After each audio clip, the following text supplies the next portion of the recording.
We welcome Gavin Mahony back from our friends at Leading Teams. Gavin is a facilitator and consultant professional specialising in high-performing teams, leadership, planning and people management. Now, Gavin's background has been quite varied and could be divided into two key areas, which is travel and community sport. He has been fortunate to live and work in places such as Tennant Creek, where I've lived. It's beautiful, Centre Australia, London and Berlin, which provided Gav with great experiences and different perspectives on the world. With regards to community sport, Gavin has worked with the AFL, Australian Sports Commission and Aboriginal Health, helping improve governance, culture and coaching. We're so stoked to have you back, Gav, and I'm going to hand over to you. Great. Thank you very much, Sheila.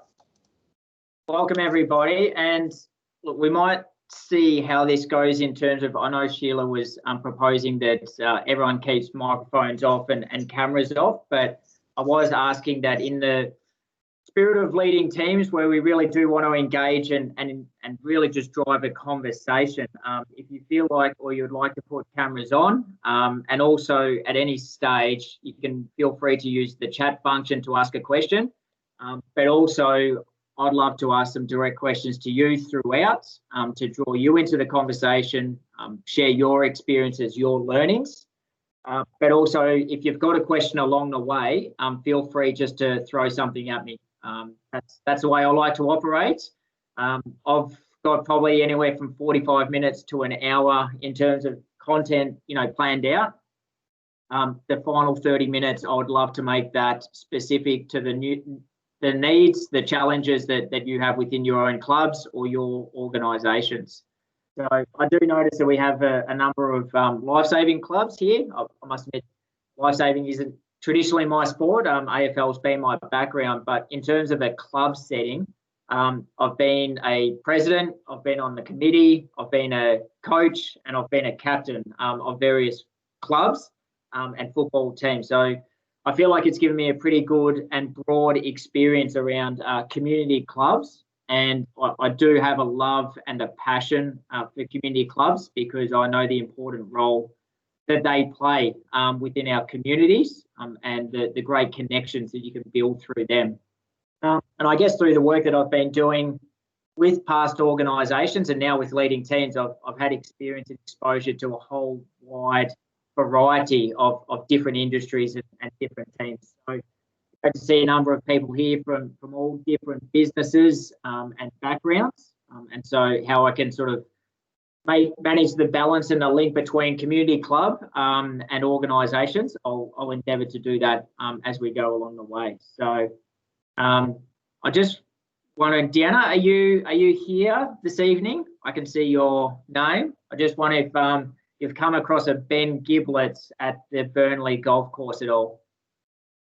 I'm here. Yes. Yes. Have you come across Ben Giblet at Burnley Golf Course? He's the groundskeeper, or one of the groundskeepers. I've met Ben once or twice. There we go. Yeah, long-term old school friend. I must admit I don't get to see him all too much these days, but when I saw Burnley Golf Course come up, I thought, oh, there's a pretty small community within itself. So there you go.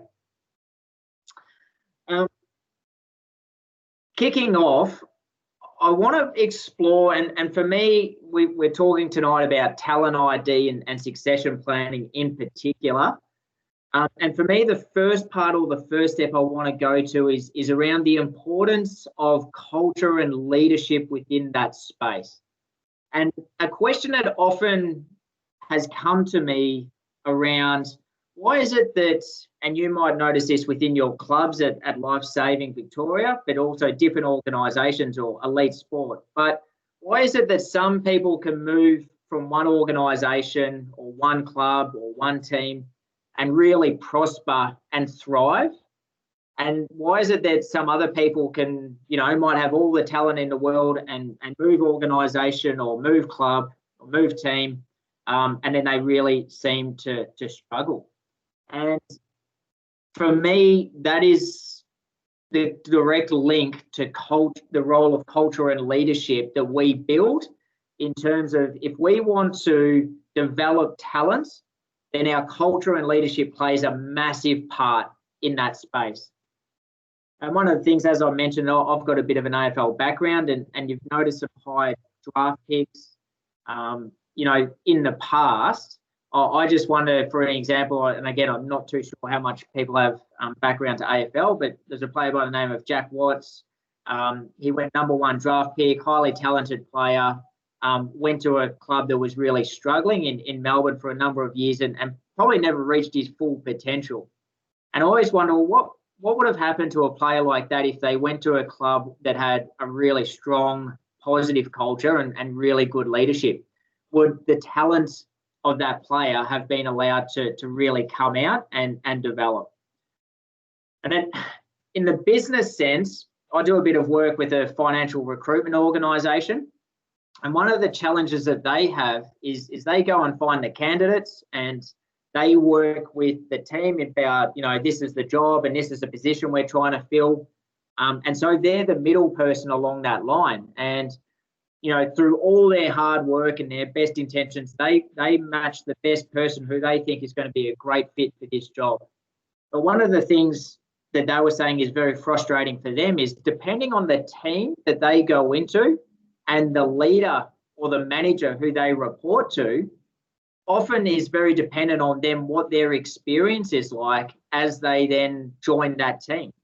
And in terms of sort of like recruitment, I think, people need to stay past 6 months for them to get their full sort of commission or their fee off the back of that. And a lot of it is largely due to how good or how positive is the culture that they're putting and placing these candidates into, which they have no control over either. So I guess that's for me where we'll kick off today is understanding the importance and the role that culture and leadership plays in developing talent and allowing us to go down a path of succession planning, and then some tools or ways to actually get into the succession planning and how do we really cultivate and fast track the talent that we have at our disposal. Just to kick off, I know that Sheila shared with you a little bit of pre-work to starting our session tonight. I know, Marty, that we had a quick chat and you talked about being a bit of a Spurs fan, but I wouldn't mind just throwing to you straight away just to say, after you watched the video and you had to read through the activity sheet that we provided, what were some of your key takeaways or learnings after watching that video? Yeah, thanks for throwing me in the deep end. Probably the fact that no one talked about the high level skills that they all had. They all talked about giving for the team and working for one another, and I think for me probably really celebrating other people's successes. And the sort of quote superstar of the team was the example, and he may not have vocalized that, but he led that by his actions, I think, for me.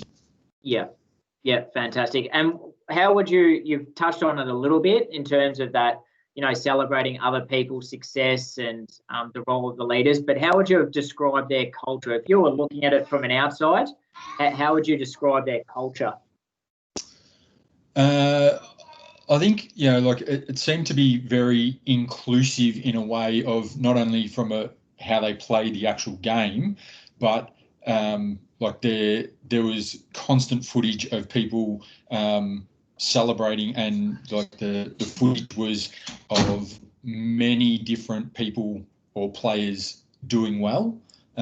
So, it wasn't just here is the one person that made the success. It was, 10 or 11 different highlights of different players that all had their moment in the sun, I guess. Yeah, fantastic. And I think that's been one of the credit for them. I guess in a sport where it can be dominated by the superstar, that they've really tried to attach themselves to a really high performing team. And one of the things that really stood out for me, for those who have seen the video, but when the coach, who can often be a really dominant figure within any club, or if it's a manager within an organisation space, he preps one of the senior players during a break, and then the senior player goes and runs the team meeting. And for me, it's almost that subtlety there of empowerment and trust, but then also giving the senior players the responsibility and the chance to step up and take control of those situations, when quite often the coach or the manager wants to be very hands-on, hold tightly to the reins, because I guess, in the end, their job is dependent on it. So that ability to really develop, the players leading up to that, but then also empower them at a really critical time, I thought was a really standout to me. Lexi, if I throw to you, did you get a chance to watch the video?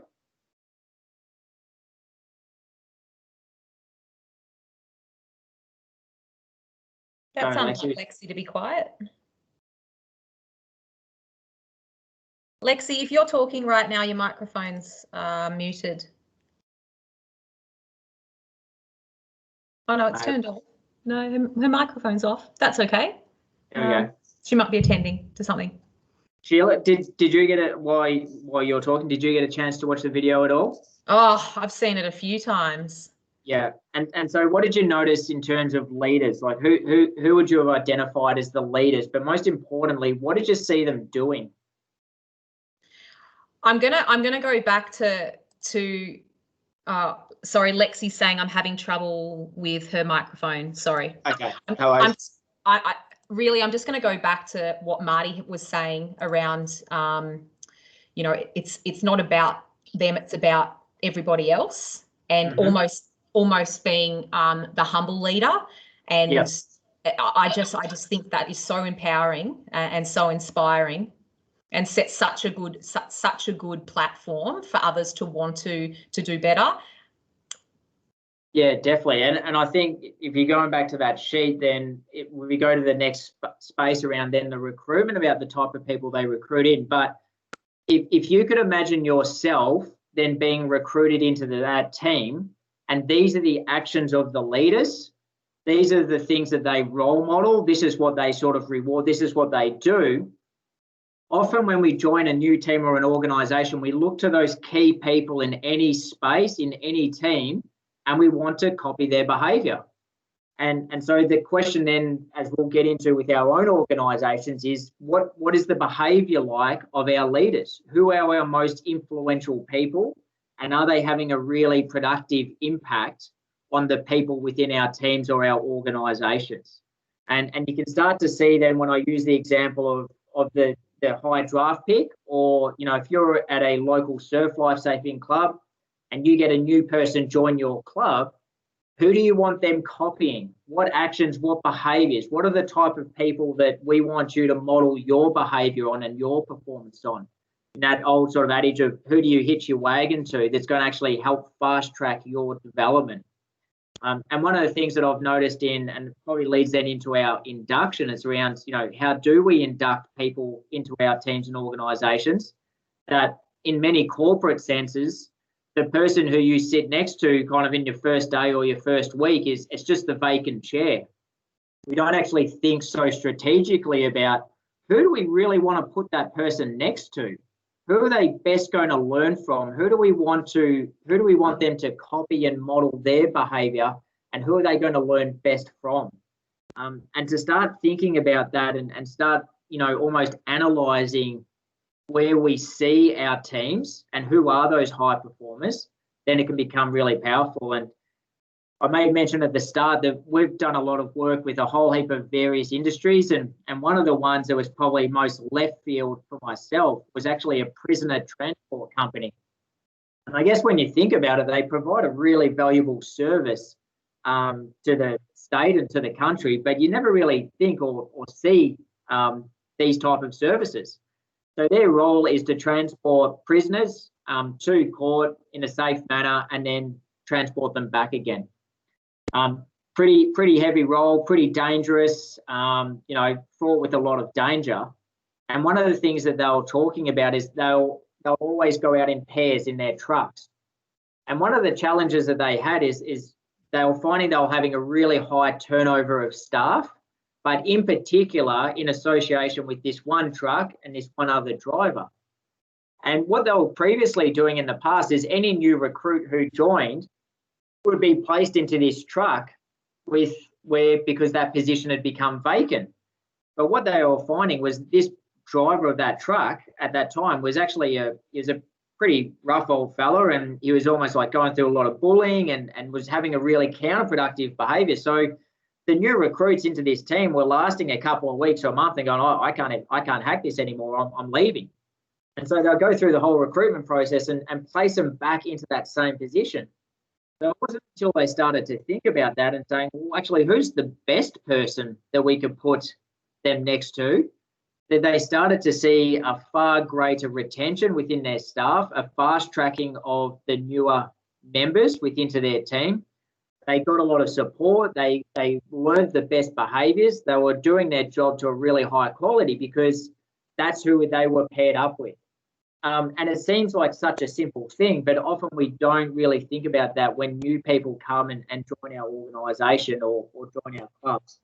And so I guess if part of what we're trying to do tonight, and my aim or objective here is just to really stimulate your thinking around what is our culture like, what is the standard of our leadership, and what do we do to develop the people within our teams. And if we can walk away with that and we can think quite deeply about it and we can put a little bit of rigour and accountability into it, then my hope for you is to be able to take something back to your own organisation or to your own local club and then drive a really good conversation or discussion around that. So just before we move on, are there any questions or other observations people would like to make? Sheila, I might just quickly put it to you. Is there anything in the chat that may have come up?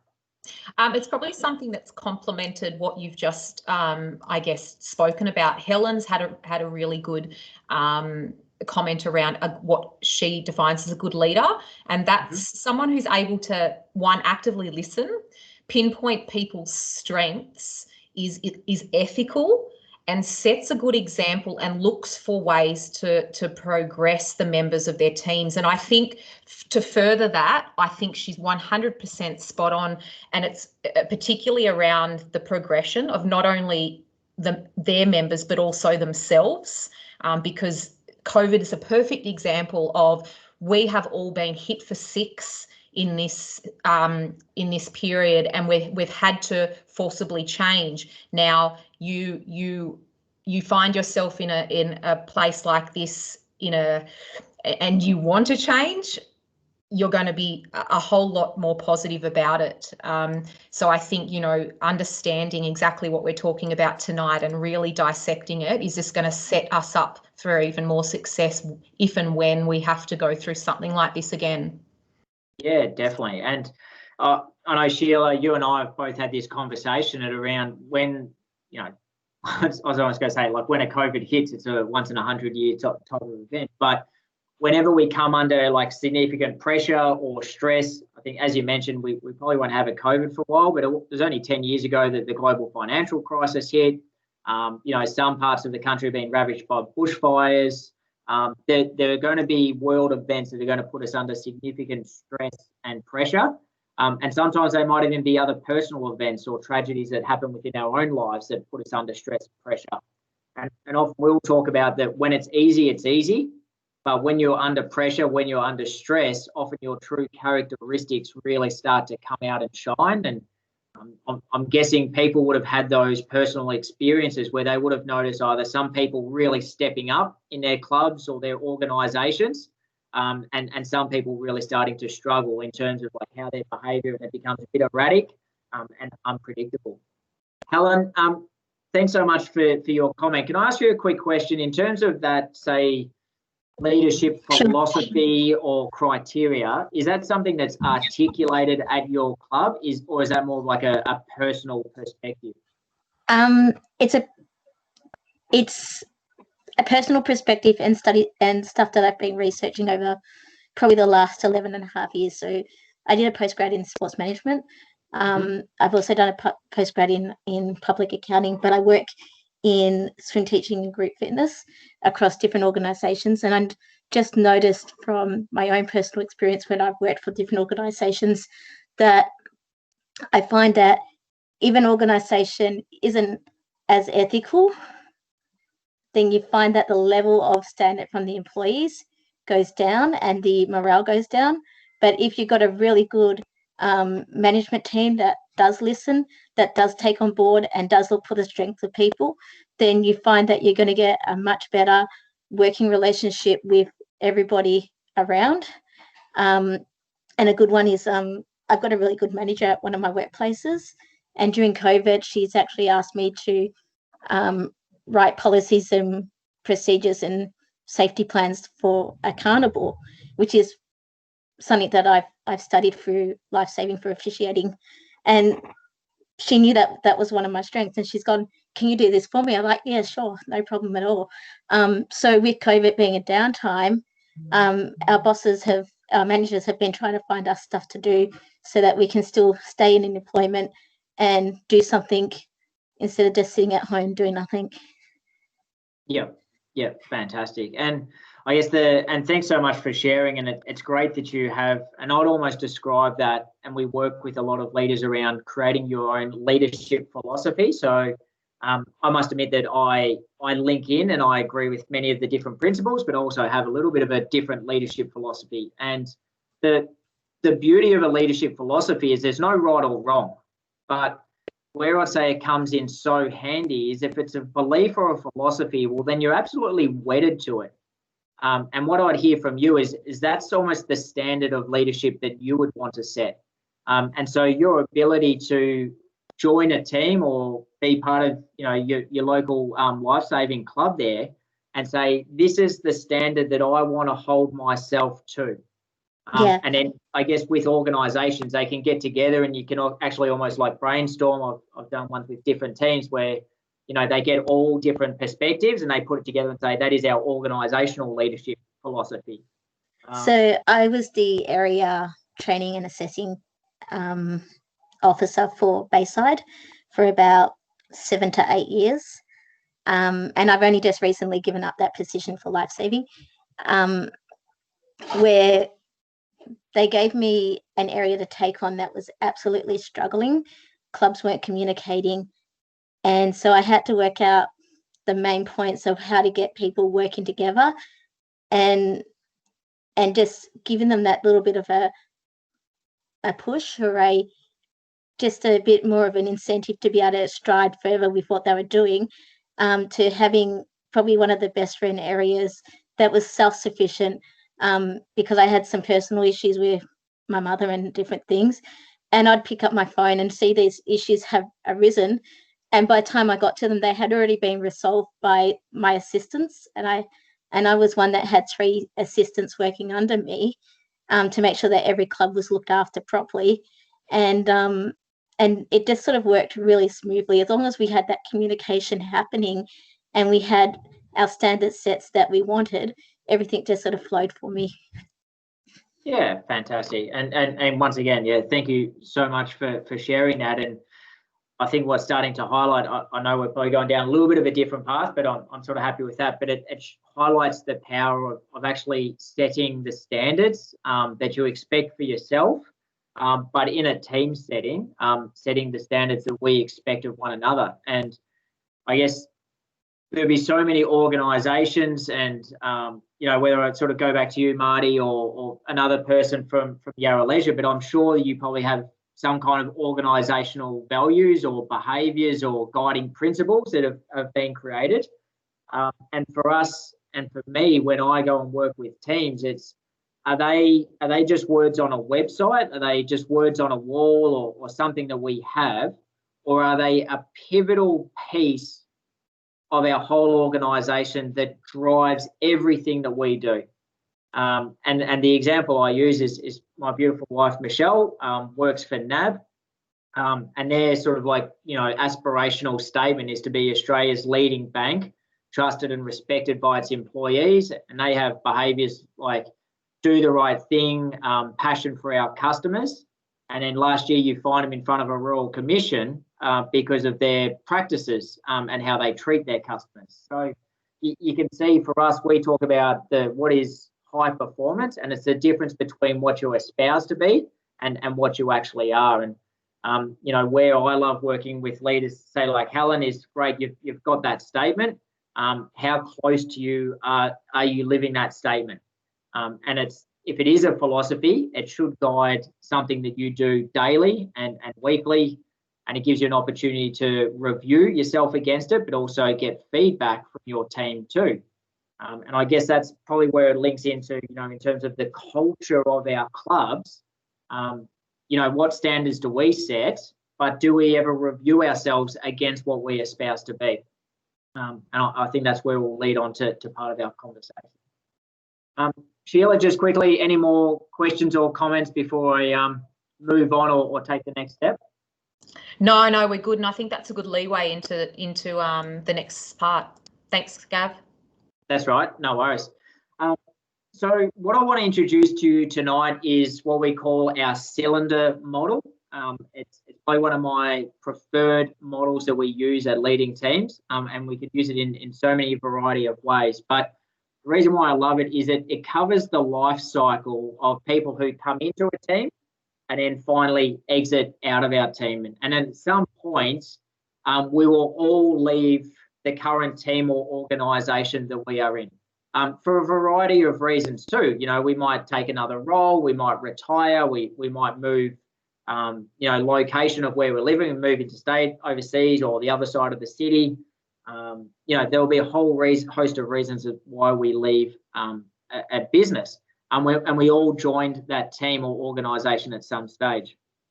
And Ray, who is one of our founders, he developed this model after working with the St Kilda Footy Club in the 1990s. And it was a moment where they were actually at one of their inducting their newer players, and it was one of their season launch nights. So obviously AFL football back in the 1990s, it was just verging on professionalism. So there wasn't a whole large support staff. But one of the things that they used to do was, you know, welcome all the new players and bring their families along, bring their loved ones along, and really introduce them into the club. And the football manager that night stood up and said to all the parents predominantly in the room, he said, you know, for all the players here, that one thing that I can guarantee is your kids and your boys are going to be better people for having come through the St Kilda Footy Club. And Ray was up the back of the room that night and he's going, geez, I wonder on what criteria he's basing that on, because from what I'm seeing, and for those of you who follow a bit of footy or know a bit of footy, but St Kilda wouldn't have been running the, wouldn't have been leading the race in terms of high performance culture in the AFL at that stage. And so at the end of the evening, Ray went up to the football manager and he said to him, oh, look, that comment you made around, your boys will be better off or better people for having been part of this organisation. Do you really believe that? And the guy replied to him, he goes, oh, no, I don't believe that, but it's just what I tell the parents to make them feel better. And he goes, mate, you know, AFL footy, it's just like a conveyor belt. The shit ones get pushed off and the good ones stay on. And Ray was just kind of flabbergasted to think that was the attitude that an elite club was taking to the way that they develop people. And so he built this cylinder model off the back of it and said that we need to do some work around how we bring people into our club and then how we finally exit them too. So I will just bring up, and I'm going to be running, see how well this is coming in terms of sharing my screen. Can everyone see my screen? Yes, and if you chuck it on slideshow mode, perfect. Excellent. Good one. So what we have right here is our cylinder model.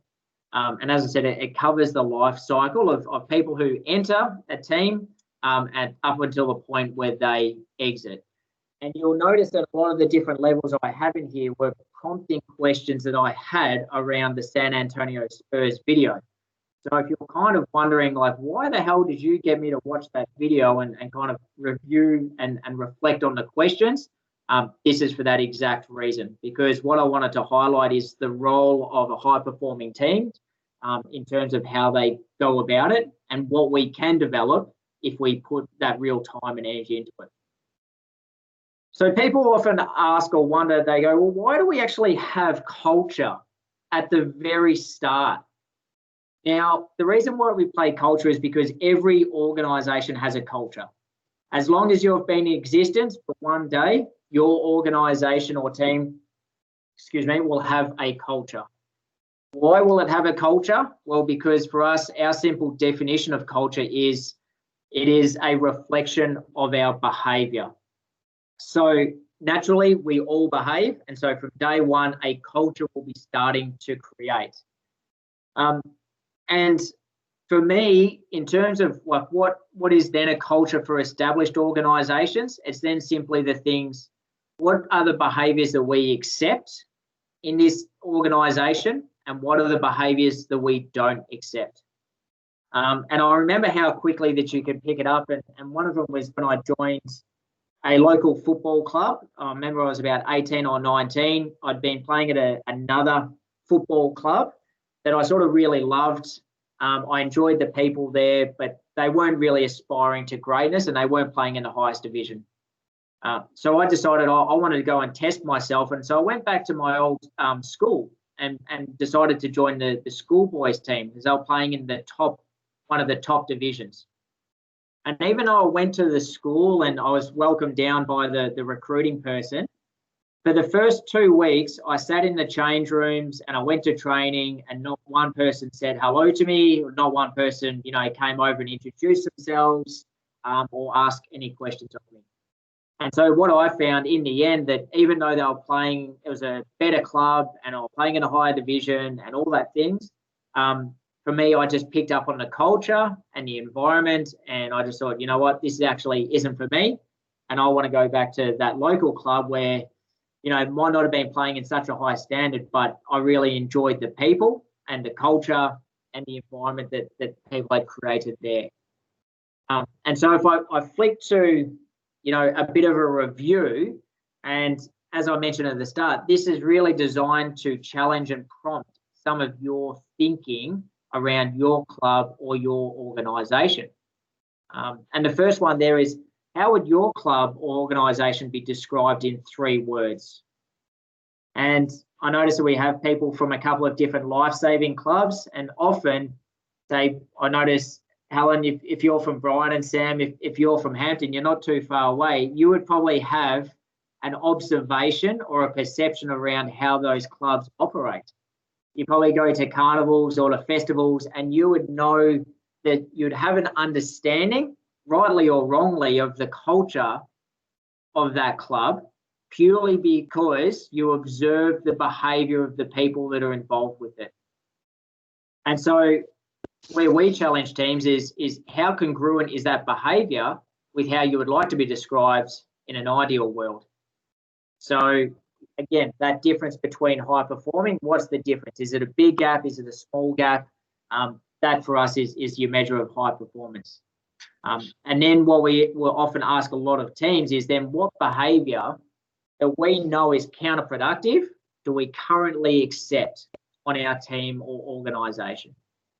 And then I guess, that's the link. The last question there is, do we have a stated aspirational document that is pivotal is a pivotal piece to our organisation? So I talked about do you have values? Do you have, a mission statement? Do you have agreed behaviours? Whatever the language might be, but is there a stated aspirational statement that dictates how we should behave?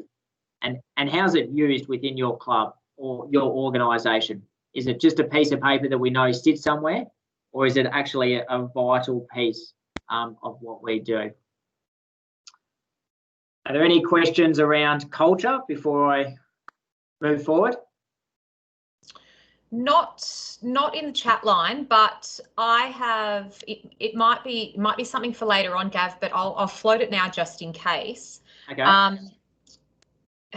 Organisations that put a lot of time and effort into their teams, but have a quicker staff turnover. And the aquatic industry is a good example of this. What's your advice around team leaders around this, where they know that they're not going to have staff stick around for as long as they they would like, but it's still so important to invest. Yeah, for sure. That's a great question, and for me, that one really comes down to what expectations do we have of people. So I'm not sure if Sheila, are you familiar with the Pygmalion effect?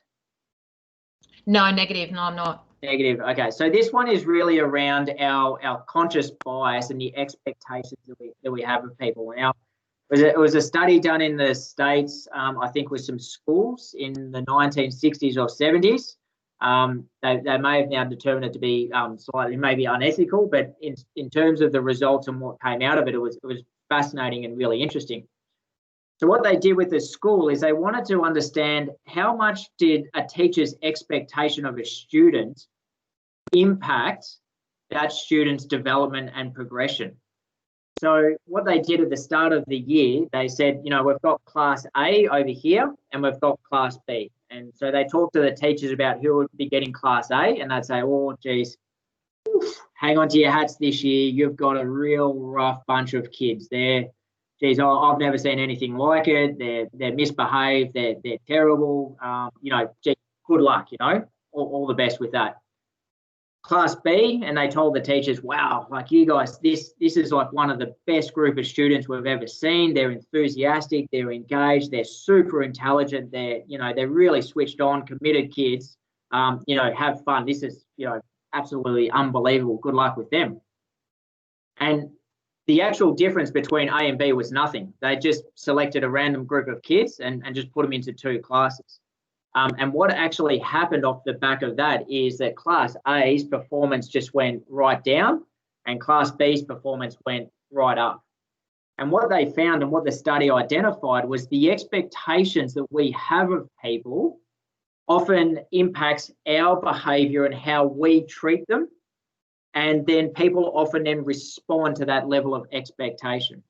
So for me, when I hear the question that you just placed, if we go, oh, they're just casuals, they're only going to be here for a short time, they're never really that much good. Well, don't be too surprised if that's all you get. I would be saying, if you're going to be here and you're here for a short time, these are our expectations. They're non-negotiable. For those who do it really well, there's plenty of opportunities, there's growth. We want you to come in here and have a really positive impact on our culture and our facility. We want you to have fun. And most importantly, we want you to leave a better person for having been part of our organisation. Now, can you see just in the simplicity and the subtlety of the both languages, how that then changes your own behaviour and your own approach to casual staff? And it's a question I get a lot. It's like, oh, we've only got part-timers, or this is more appropriate for full-time. For me, it's also around the level of hierarchy, from CEO down to people who might clean toilets, and there's nothing wrong with cleaning toilets, but we all behave. Like, behaviour doesn't discriminate. It's not based on a hierarchy. It's not based on our level of intelligence or experience. We all behave. And that's why we think that the behaviour piece becomes really important within culture. What do we accept and what do we not accept within that space? Does that help at all, Sheila? Yes, absolutely. And while you were moving through that answer, I was thinking and reflecting back on, when I first started with LSV, I was a full-time trainer, and, I could do anything from deliver a non-accredited workshop for, expected mothers, to pull lifeguards that have to have their qualifications. And the approach that was instilled in me and that I wanted to take as well was, no matter who you're teaching, no matter who you're delivering to, no matter who you're training, you're going to invest the same amount no matter what. And that kind of just came to my forefront of my mind while you were moving through that answer. Yeah, fantastic. And I might just open it up to anyone from the Yarra Leisure, or even Margaret from the Leisure Link, City of Greater Geelong. Did you have those challenges with any of your team members or staff or casual? Is that something that you relate to? I'll go, Emily from Yarra. I was just going to say I didn't get a chance to think like Sheila, I was frantically writing down your answers and That's best not ways to word it. There was like, no thinking. It was just typing. Like you, Emily. Nothing like you, Em. I love the idea of putting that expectation and like, yeah, it's just a job for so many of them, but they can still do it well, and we want them to do it well. Yeah, no, fantastic. And another one for me, I'm working with a disability provider at the moment, and some of the subtle language that came out of their leadership, they said, oh, you know, we've got some great people, but, you know, our type of work, you know, it really attracts, you know, lower educated people. And I just said, yeah, and so what? Like, we can still give these people really high expectations. Let's build up their belief, because how many people over their journey have probably told them, you know, you won't amount to much, or, you know, you're a lower educated person, so our expectations are lower. I said, you'll get a low result. Set the bar high, support them, develop them. And if we're looking back at our cylinder model, and it almost linking back to what Helen was saying before, isn't that really the vital role of leadership? And if Helen, if I was to go on around my leadership philosophy, but one of my key premises is if I'm in the position of leadership, I'm in service to the people who are in my team. So I am there to serve you, and to develop you, and to serve the benefits of the team. And I guess when we start to take that mindset around it, that's where, you know, it can become really, really powerful off the back of it. Which, if we then move into the leadership space, in many organisations, Sorry, just before you do that, yeah. Marg Miller has raised her hand. Do you have a question? Yeah, so we're a very large organisation. We rely heavily on our casuals, but you know, we're very mindful that we may only have them for a period of time, whether it's 2, 3 or 4 years. But we really embrace them with their training. We have a really good culture and really make that time that we have them to be the best it can be. And even they may move into other roles, whether it be customer service, memberships, whatever it be, and while they're studying, and you know, they move into bigger and better things, but we really embrace them for that period of time that we have. So yeah, and their experience with us is always a good one. Thanks, Mark. Yeah, I appreciate it. And just for me, it's the simplicity of, you know, embrace. Like, that's the language that we use. And again, just the subtlety of that will affect the way that we behave and the way that we treat other people too. Can I ask a quick question? How do you know that they have a great experience? I think we just have a really strong connection with them. They'll often ask us for referees and things like that. They're obviously studying in other areas. They leave us almost feeling like they're leaving a family because we have that strong connection with them. Yeah. I think they pick up a lot of other life skills along the way with working and studying, because we encourage them and we work their shifts around that, and they know that. But we're very open to supporting them through that journey. So yeah, it's sort of a give and take relationship, but we know where they're open into telling us whether they're studying paramedicine or becoming a lawyer. But that journey for us, we get out of them just as much as they get out from us. It's a two-way combination. Yeah. Oh, fantastic. And one of the things I was going to ask, do you ever get them to review their experience early days and what their first touch points are like when they come and join your organisation? Yeah, we do. I've been with the organisation for a number of years, coming up 18 years, so our processes weren't that good from the beginning. But what we do now, when we induct people, we do a review of how their induction was. And when they depart from the organisation, we do a similar review as well. So for that for us, that starts to give us some really good data. And we're always looking at that and how we can improve, whether it's the induction process or whether it's the departing process or whatever it is in between, you know, PRs and things like that, training. We have all our internal training. So we're always looking at how we can make that journey better for any staff that come or leave us. And we always, you know, hope that they leave us on that really, really good note and that experience from our organisation.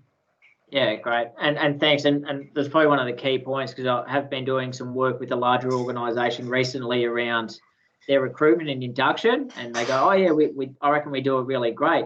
And I said, well, who's probably in the best position to know that? And it's like, oh, the person? Yes. Have we asked them? Do we, you know, have we got them to review or provide their feedback? Oh, no, we haven't. So we were judging ourselves against ourselves and missing a vital cog. And I think it's great that, you know, you are using and getting those people to review, because one of the best things about having new people come into your organisation or club is they've got a fresh set of eyes. And if you're looking around the culture and the leadership, how do you describe our culture? What do you notice? How do you describe our leadership? How would you rate it? Is it really good leadership? And, you know, often it might be not only just finding things where we can improve, but also to reaffirm all the great stuff that we're doing too. So it's not necessarily just to pick holes for picking holes' sake, but if we're doing things really well, let's hope that they reaffirm all those great qualities that we have. And so you can start to see that, you know, that the role of leadership that it plays around that. And if I can break leadership down, or the role of leadership down, into its most simplest facets, it's 3 points. So we talked about culture being a reflection of our behaviour.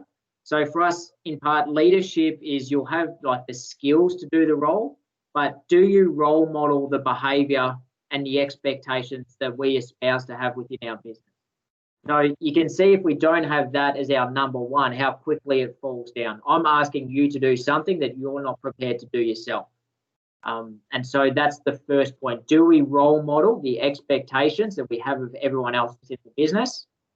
What do we reward within our teams, and what gets challenged? And so if we have that as our absolute base, then the leaders will drive our culture and influence our culture. Where you can actually get into really high-performing organisations, and this is one I did with the team last week. I've been working with a small business. They have about close to 30 people within their business. We completed their second iteration of their leadership vote. So in that sense, they've got a business owner who puts himself up as well as part of that leadership vote. But everyone in that organisation votes 5, 4, 3, 2, 1 around who they think are best placed to lead our organisation. And what they then do is we get around and we read that in an open forum, and people give those leaders or whoever they vote for the open feedback around, why am I voting for you, but also why am I entrusting you to lead our business? So as you can see, the business owner, and this is the thing that I have to coach them through, is you don't get to come in and veto this because you don't like it. This is a true empowerment model where your culture chooses your leadership. And I love it because it's open and it's honest and it's transparent. And it might not necessarily fit every organisation, but in terms of empowering and trusting your team to choose your leaders, the side point is it doesn't allow people to really complain about their leadership or management either, because like, well, didn't you vote these people in? And as I said, it doesn't necessarily fit every organisation because of different structures. But the question I then pose to a lot of different places that, well, if you were to do that vote in a hypothetical sense, would your current leaders be the ones who would be voted in? And so for me, that is a really good review point around if it did come down to the team choosing who are the people best placed to lead our organisation, would we choose the current managers and leaders that we have in place? And for me, that is a wonderful review question to think of. Which then takes us to our next part around recruitment. And just, sorry, Gav, just before you do that, we just had a couple of hands up. Emily, did you have a question from Yara? Yeah, yes, I did. If you mentioned about being open and transparent, and I guess we're in leisure, so we've got lots of young swims teachers and lifeguards and customer service that are here, and it's a job that they're doing to get good money to get to where they need to be, that it's a lifestyle convenience. And is it okay, like, sorry Sheila, I'm going to throw you under, but like when you see Sheila and like if she was really enthusiastic and she's like, we want you to be the best and you're going to be the best lifeguard, like is it okay to acknowledge that they may not be, like we understand it might just be a job, but we want you, while you're with us, we want you to give it this all, and like if you end up being in our position in 10 years, like we'll help you and support you, but be honest that it might just be a job for some people. Like so 2 points for me there, Emily, and I think it's a great question, one I do hear a bit, and I think there's a lot of relevance to it. So on the first part, it would be around what's your minimum standard in terms of if it's just a job, what's the minimum standard that you hold or the minimum expectation that you have. So you get to, I'm not here to tell you what bar you set. You set the bar there and around what that looks like. The difference between around, I think then where you're describing it, and we see real value in, we call them, there's different language for it, but either like stalwarts or backbone people. It's just how we describe them is they're the people who come into work, we can count on them, they do a good job, they behave in the way that we expect, they don't rock the boat, they don't have a counterproductive impact, they actually positively contribute to our team and organisation, but they might not necessarily be the drivers, the high influencers, the high energy, they're just, you can count on them to get the job done and do it well, and it's almost that no fuss. And for us, we see that as a really vital role within our business, and often everyone really aspires to be leaders and to have leadership, but some people are just really comfortable turning up, doing a really honest day's work, and doing it well. And you'll find that leaders need those quality of people within their organisation. And so I guess going to your point then around sort of the casuals, or it's for you around, well, what is that minimum standard that we expect that, yes, I know it's a job and things like that, but this is the minimum non-negotiables that we have for you being part of our team. But so yeah, it's okay to acknowledge that it is a job, but like we still would hold the same standards for someone like that wouldn't be detrimental if we're acknowledging that like it's not their passion or whatever it would be. Yeah. And as long as their behaviour is not detrimental or having a counterproductive impact on the team. So, missing shifts or turning up late or being scrappy or being a bit sloppy, it's because it's just a job. It's just my uni job. For me, that doesn't fly. But if it's, if they're not necessarily like driven to be right in the industry and it's helping support them get through uni, but they do it in a manner where they do a good quality job, you can really count on them, you can rely on them, they have a good impact on the team, you enjoy having them around, then for me that's fine. That they become a really vital part of your business. Because as we know, not everyone's necessarily going to be really driving towards, and probably, in terms of like the funnel piece, there's only limited positions as you work your way up from that casual space. So I think it was going back to, I can't remember who, I think it was Margaret, just when they do progress, we want our organisation to be better for them being a part of it, but we also want them to be better for being part of our organisation. And if we can sort of get to that sort of narrative, then I think we set ourselves up for more success. Absolutely. And just on that, Gav, people can have impacts over a short amount of time, so it's that's a really, really good point to make. No matter how long you stay, you can have an impact. And Helen, I just want to make sure that you don't have a question, because I note that you have put something in the chat, but you still have your hand raised. Can I just make sure that you're all good? Yeah, what I was going to say is it depends on your organisation too, how long your staff stay there. So I work for 3 different organisations. One of them I have worked on and off with since 2004, since it started. And the other 2 organisations, I think I've worked for one for 5.5 years, and the other one's coming up to about 3 or 4 years now. If you can make sure your staff's inclusive, and this is from a staff point of view, if your managers can make sure that you're included, that they actually care about you as a staff member as well, and they invest time in their staff and they make you part of the team, you're gonna get a better culture and a better experience at that facility. But you also have to put that ownership back onto your casual staff if they do have shifts, and that's really important.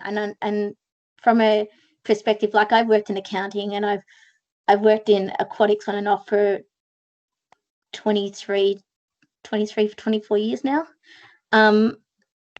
You've got to make your staff accountable, but you've also got to invest in your staff and make sure that they're okay while they're working and that they do feel part of that team, because as soon as you lose that teamwork and that team connection, you start losing your staff. And if I could sort of jump in, I'd go a step further to say that time and length of duration actually has no impact on how people front up. So the only thing that would impact is their mindset and our mindset around how they approach.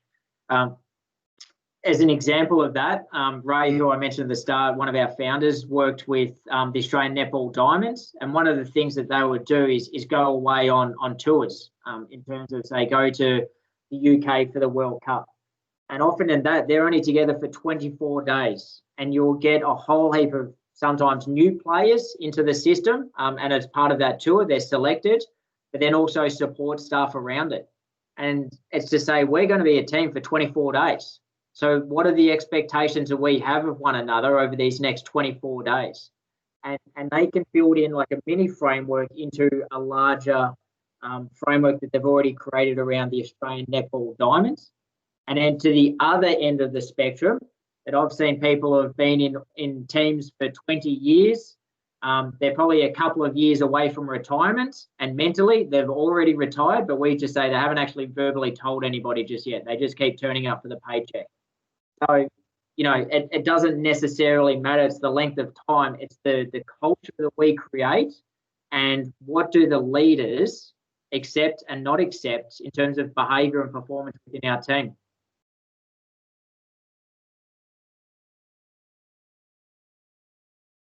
Yes, continuing to move on. I am sort of conscious of time, but thank you so much for the questions and the sharing your experiences, because I think it just adds so much more depth to what we're doing. And I guess that leads, for me, I think if we're really clear on our culture and we're really clear on who our leaders are, then it makes the recruitment piece so much easier. What type of person do we want to then recruit into our team? And one line that frustrates me a bit that I've heard with bigger business in the past is, we advertised it out, we didn't get a great field of candidates, so we picked the best of a bad bunch. And in terms of the recruitment and how important it is in terms of people joining your team or organisation and the impact that their behaviour and performance has on the wider team, it just dumbfounds me that can sometimes be a statement that I hear that people going through. And one of the way that we're set up at leading teams, and I have I've brought in, and I have a business unit as part of leading teams. It's part of our empowerment and commitment model that I'm looking to bring someone into my business unit. And the risk for me is it takes a while for you to get off the ground in this industry in terms of consultancy and sort of building a network and building a base. And the advice I've been given through people who've done it within our business is that you're looking at about $100,000 outlay over the first year. The second year you'll break even, and then the years after that, that's when they're on their feet and they're up and running. So that 100 grand for the first year is 100 grand that comes right out of my back pocket.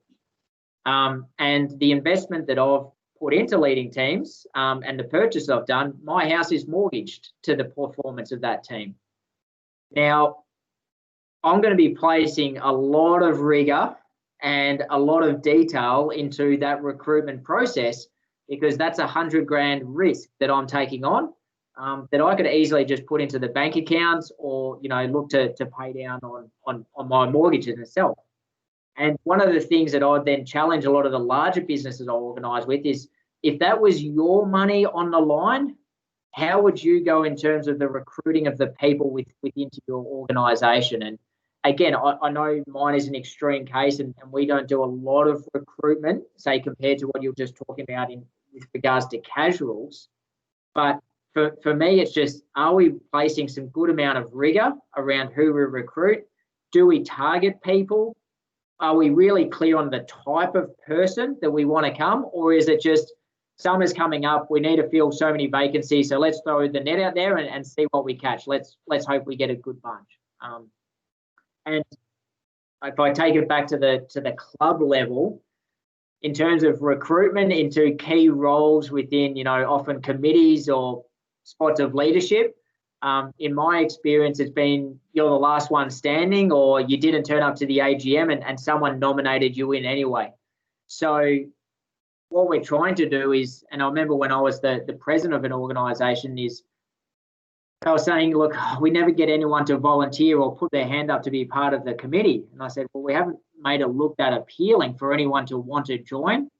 So I wanted to actually go out and identify who do I know as some key people that I think would actually have the real skills, but most importantly, drive the culture of what we want to achieve here, and actively go out and recruit them.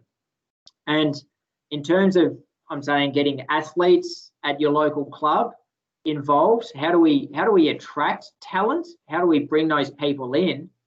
Then the people involved in your club, the various athletes or the players who are involved, and this also is the same with your own organisation, they're going to be your best reference point. How do they talk about your club? How do they talk about the leaders? How do they talk about their experience at the club? Do they really sell it? And I remember when I was coaching a local football club that we'd spent a lot of work doing on the culture. And what I started to notice was in the second and third year, players started to bring their friends down because they were enjoying the culture. They were enjoying being around. They said, oh, hey, Gav, do you mind if, I thought my mate might want to come down and join the team. Do you mind if he joins in training or joins the club?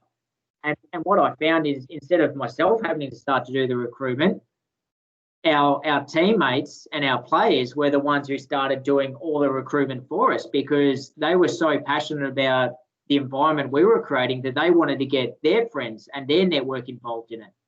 So you can start to see the ripple effect that it will have if, again, we really focus on nailing down on that culture.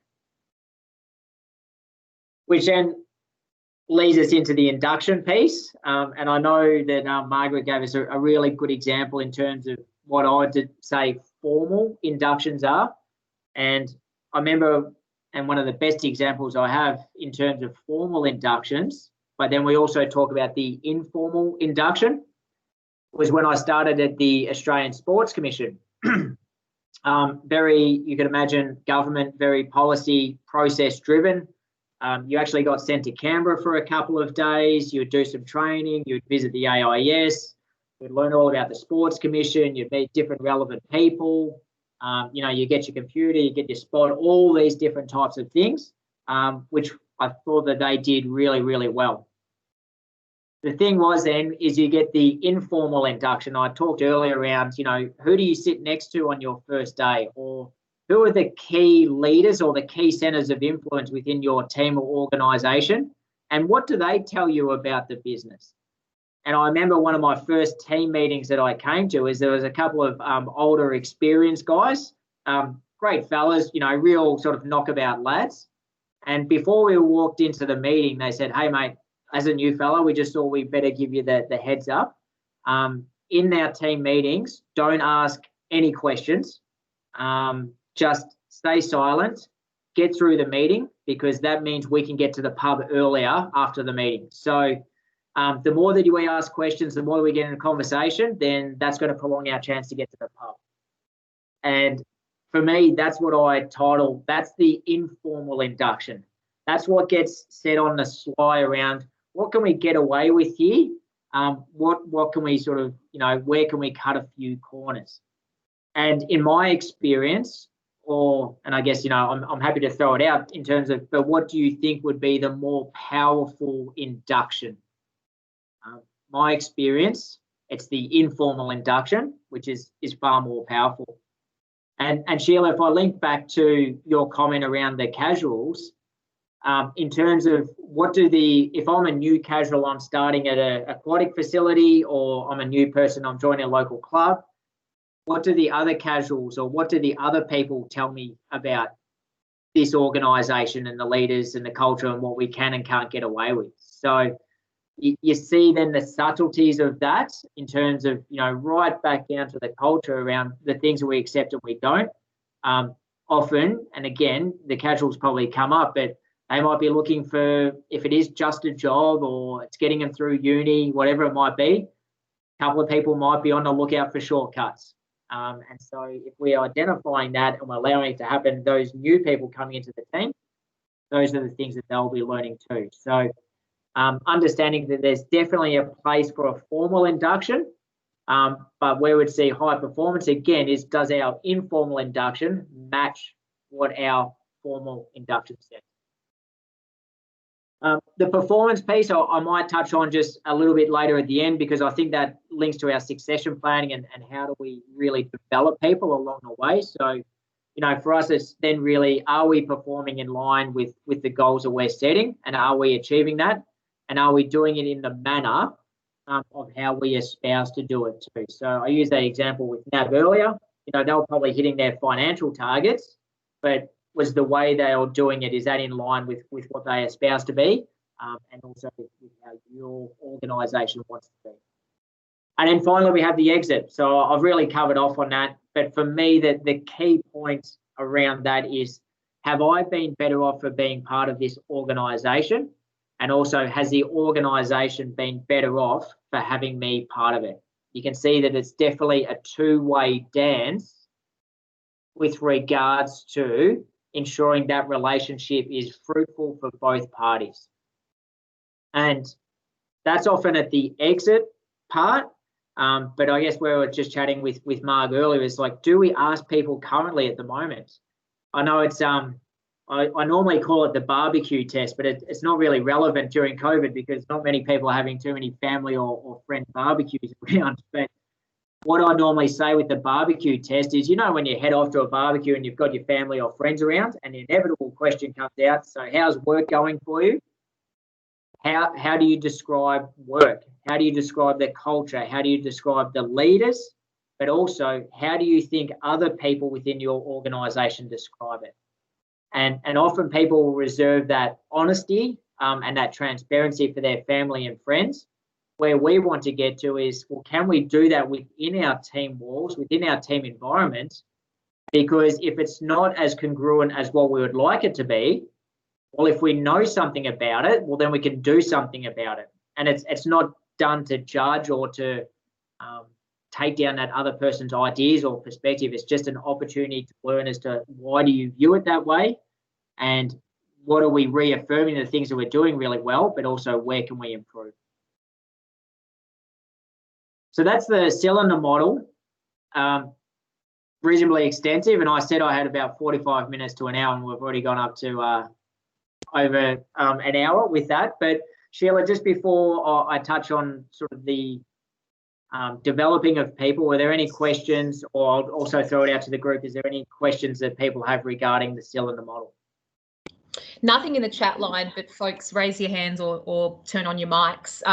Emily, though, Emily Livy from Yarra, who's the aquatic programs team leader there, she's put a lovely comment in around PD itself to say that I love that our organisation supports professional development of our teachers and mostly casuals in aquatics to help them become better people. I love that too. Thanks for sharing that, Em. No worries.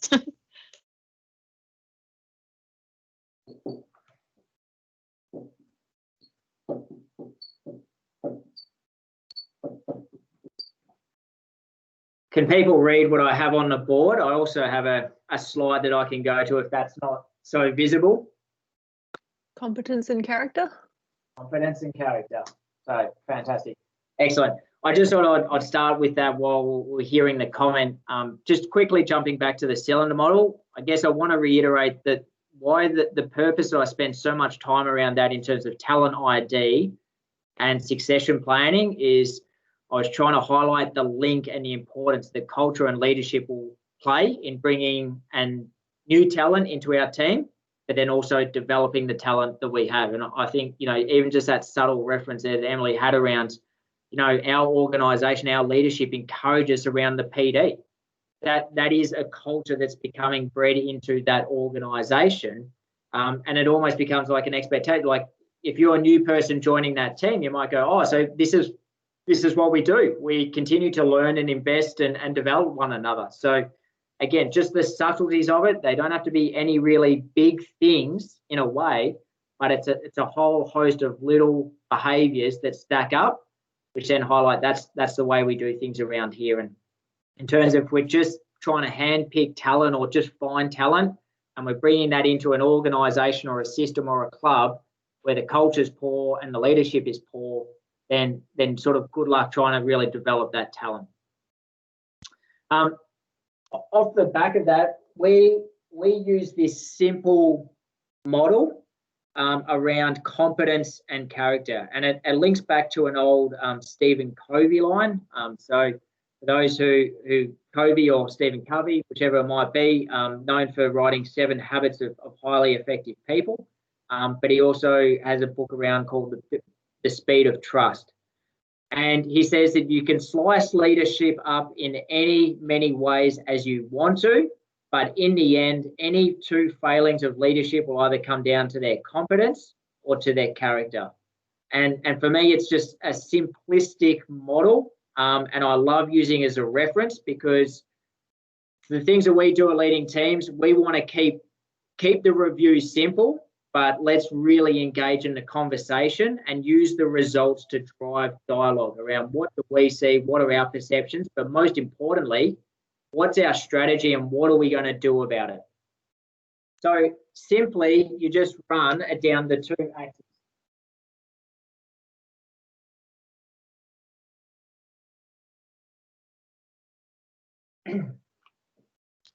Up in the very top right-hand corner, we would call those people our stars or our leaders. So the people we want leading our clubs, our organisations, are high on competence. They have the skills and ability to do the job, but they're really high on character.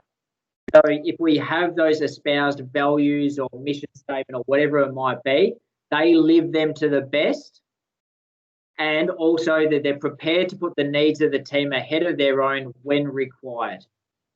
And again, that's the subtlety of that when push really comes to shove and we're under pressure and we're under stress, are we likely to go into self-preservation mode or are we more likely to go into what's best for the team?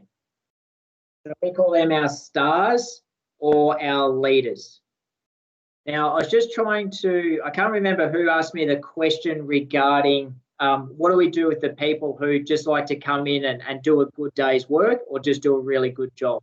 And I mentioned them to be the stalwarts or our backbone. They fit into this space here.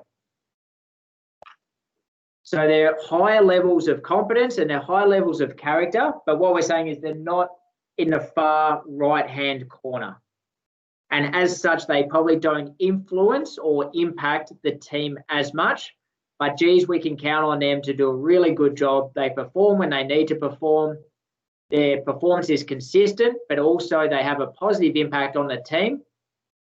And we can count on them getting the job done. Now, over in these different quadrants is where it starts to get interesting. High on character, low on competence. We call those people saints. The fact that they're just great people, they're absolute rippers, but in some ways, unfortunately, they just don't really have the skills or ability to get the job done. But we love having them around. They're the great team players. But unfortunately, sometimes their performance or their ability to perform their role leads in shortcomings, and that can actually lead to frustrations and impact the rest of the team. Up in this corner, high on competence, low on character, we determine them to be sinners. Real estate, sales environments, anything where we incentivize the individual success and behavior through often high financial reward systems, we can actually create a whole set of sinners. So it's really fascinating when you go and work for a real estate agency and their commission is based purely around their sales and their competence to get the job done. If we changed up and we made the framework around competence and character or purely on character, who in this team would actually receive the bonus and the money that then flows on from that? Because often what we might see in any type of sales environment is the sales team get rewarded significantly, but then we also forget the contribution that the rest of the team play to it in that space.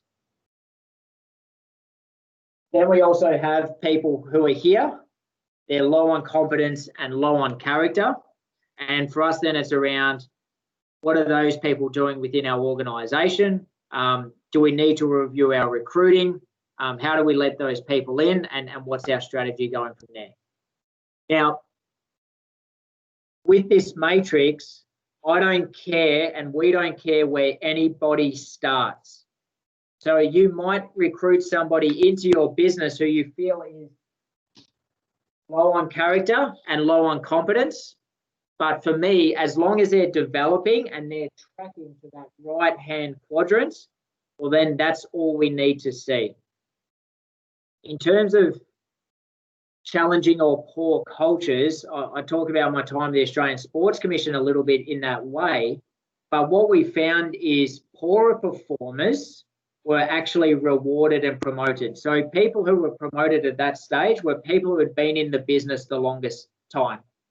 And the kind of justification about that was, geez, well, wouldn't they feel really bad if, you know, they've been here the longest and they don't get promoted up? But what ended up happening is the poorer performers kept staying on because they saw the rewards.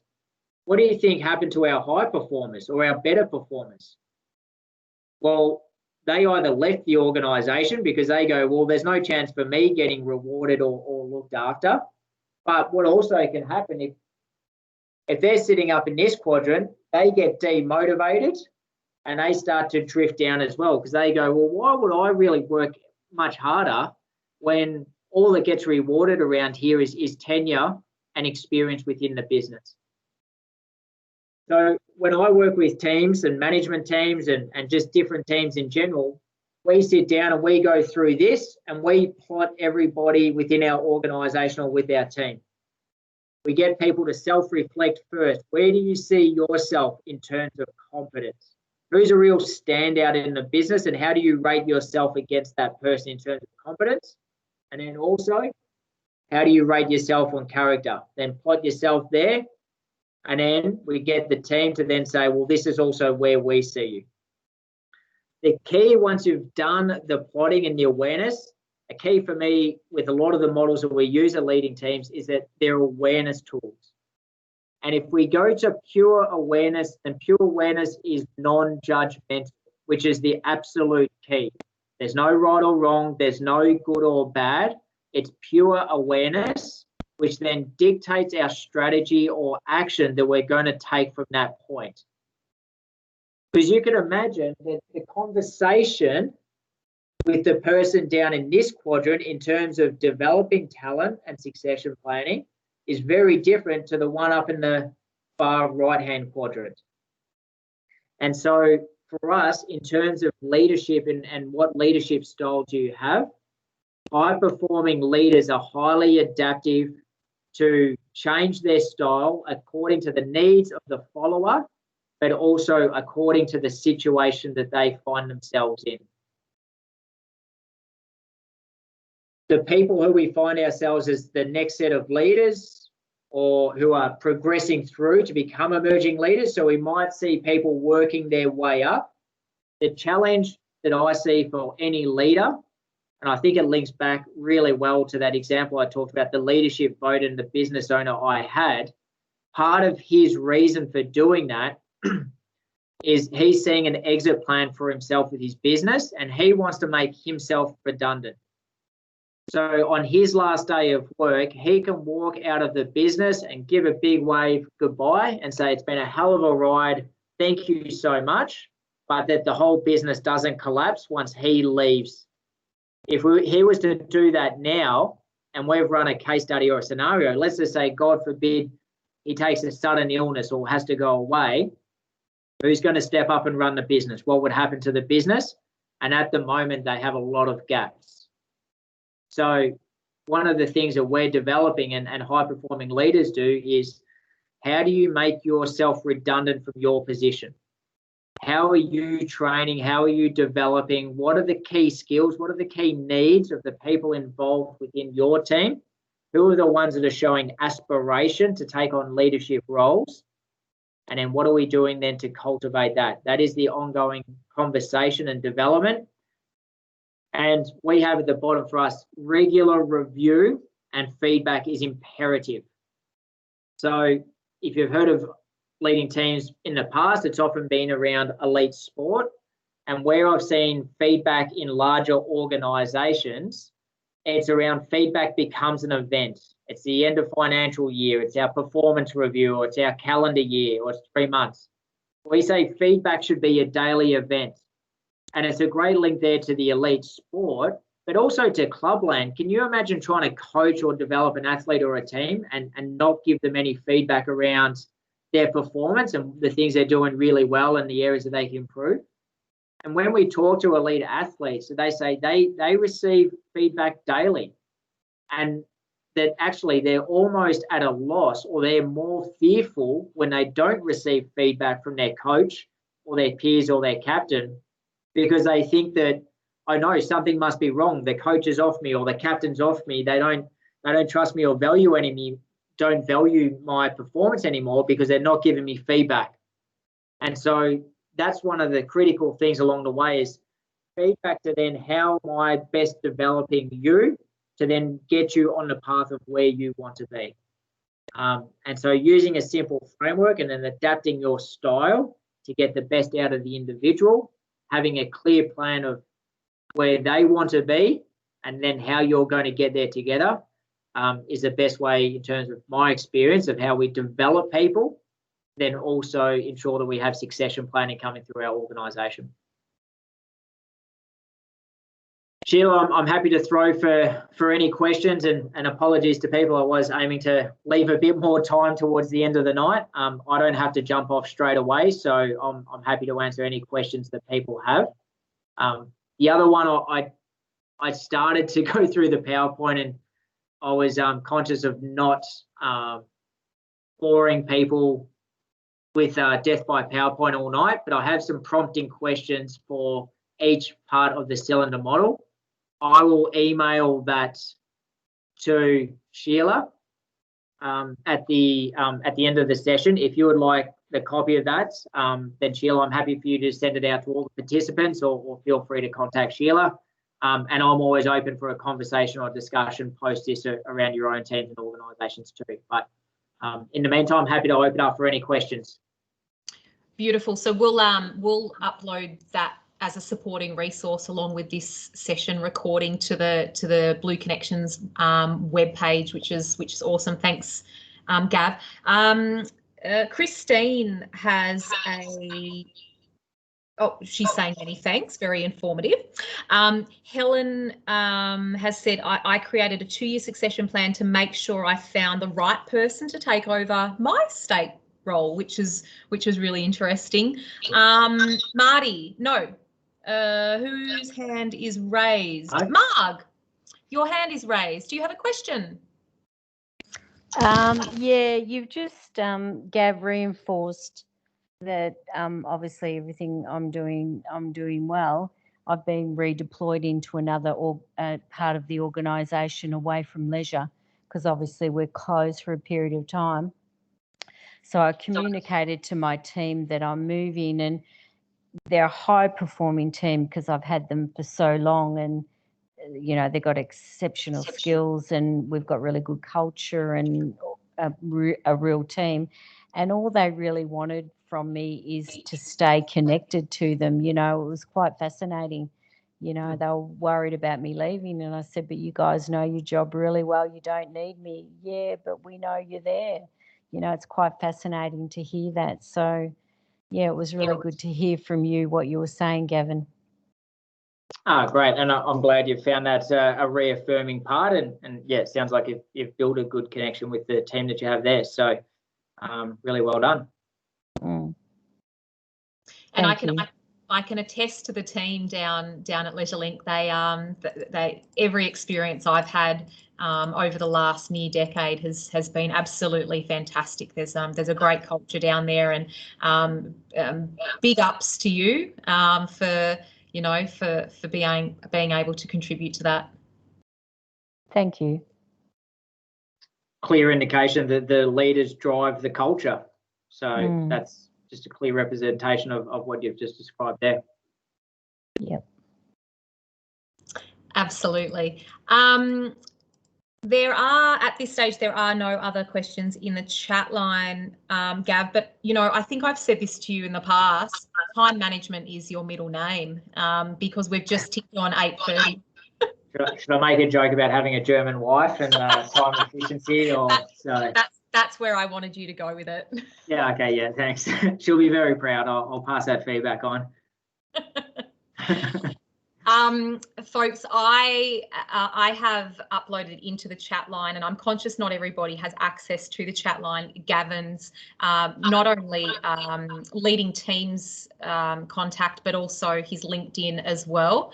I do have his email contact too. So you all please reach out to me if you want to touch base with Gavin, as there's a lot to think about tonight, and I'm sure things will come to light in the coming weeks. And leading teams are absolutely amazing support of ours and also our industry, and you know, we're very, very grateful for having them as a partner. This session has been recorded.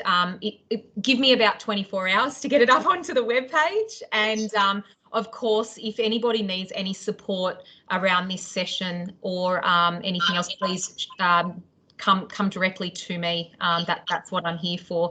But if you can please help me thank Gavin and leading teams, that would be absolutely amazing as we wrap up.